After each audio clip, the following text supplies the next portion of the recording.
హరి ఓం అందరికీ.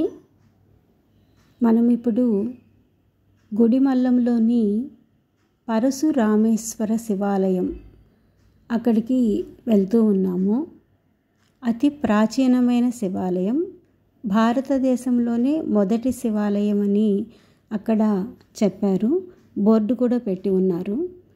2-3 శతాబ్దాల కాలంలో శాతవాహనుల చేత పునర్నిర్మించబడినది.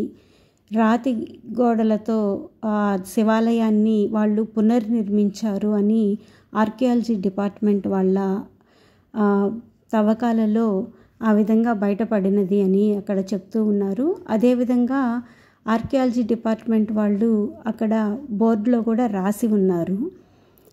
ఆ శివాలయం యొక్క ప్రాశస్త్యం చాలా గొప్పగా ఉంది. ఇక్కడ చూడండి, శివాలయం దగ్గరికి వచ్చాము. బయట రావి చెట్టు కింద శిలలు ఉన్నాయి. ఈ విధంగా దేవతా వృక్షాలు ఏ శివాలయంలో కానివ్వండి, మరి ఏ ఇతర దేవాలయాల్లో కానివ్వండి ఉండడం అనేది భక్తులకు చాలా ఆరోగ్యకరమైనది.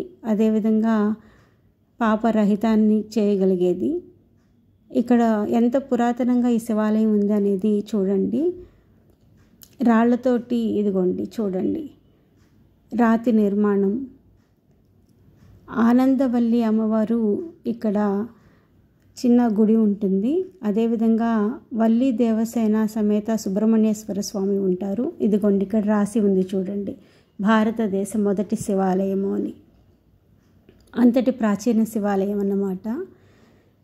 పరశురామేశ్వర స్వామి అని పేరు ఎందుకు వచ్చింది అంటే, ఇక్కడ శివాలయంలో శివుడు త్రిమూర్తి రూపంలో ఉంటాడు. అంటే ఒక్క లింగంలోనే కింద యక్ష రూపంలో బ్రహ్మదేవుడు, మధ్యలో పరశురామ అంటే పరశువుని చేతిలో పట్టుకొని విష్ణుమూర్తి, అదేవిధంగా పురుష లింగాకారంలో శివలింగము అనేది ఉంటుందన్నమాట.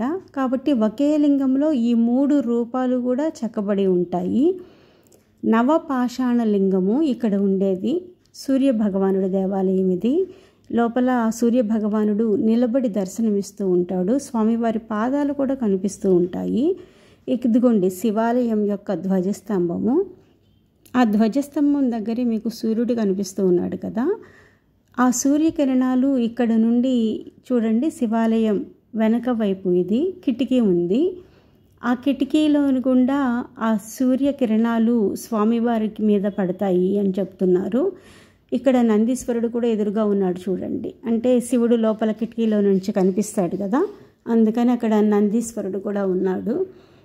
నవపాషాణ లింగం కాబట్టి ఆ సూర్యకిరణాలు లింగం మీద పడినప్పుడు అక్కడ ఉన్న వాళ్ళందరికీ కూడా ఆ శక్తి ప్రసరణ అనేది జరుగుతుంది. ఇక్కడ దీపాలు పెట్టేవాళ్ళు, కొబ్బరికాయలు కొట్టేవాళ్ళు కూడా ధ్వజస్తంభం దగ్గర పెట్టుకుంటూ ఉన్నారు. లోపల చిన్న చిన్న దేవాలయాలైనా కూడా చాలా శక్తివంతంగా అనిపించాయి. అసలు చూడండి ఇక్కడ మీకు కనిపిస్తుంది, ఇదే రూపంలో ఉంటాడు లోపల. ఇక్కడ గుడిమల్లం గురించిన పుస్తకానికి సంబంధించి ఇక్కడ ఒక చిన్న బోర్డు పెట్టి ఉన్నారు. ఆ బోర్డుని తీశాను నేను. ఆ బోర్డులో ఇదిగోండి ఈ రూపం కనిపిస్తుంది కదా. లోపల శివాలయంలో కూడా లింగం అదే రూపంలో ఉంటుందన్నమాట. సూర్య భగవానుడు, అదేవిధంగా సుబ్రహ్మణ్యేశ్వర స్వామి, ఆనందవల్లి అమ్మవారు, వినాయకుడు, ఇక్కడ ఆ చిన్న చిన్న దేవాలయాలు పక్కన ఉండడము. స్వర్ణముఖి నది 60 సంవత్సరాలకు ఒకసారి స్వామివారికి స్వయంగా వచ్చి, అంటే ఎక్కడ నుండి ఎలా వస్తుందో తెలియదు కానీ జలం గర్భగుడి లోపలికి వచ్చేస్తుందంట. ఆ విధంగా స్వర్ణముఖి నది శివునికి అభిషేకం స్వయంగా చేసుకుంటుంది. అది ఇక్కడ ఇంకొక విశేషం అన్నమాట. చూడండి ఉసిరికి చెట్లు కూడా చాలా చక్కగా ఉన్నాయి. ఇక్కడ ఆర్కియాలజీ డిపార్ట్మెంట్ వాళ్ళు ఇక్కడ అంతా కూడా ఇదిగోండి ఈ విధంగా ఇక్కడ చూశారు కదా, ప్రాశస్త్యం గురించి రాసి ఉన్నారు.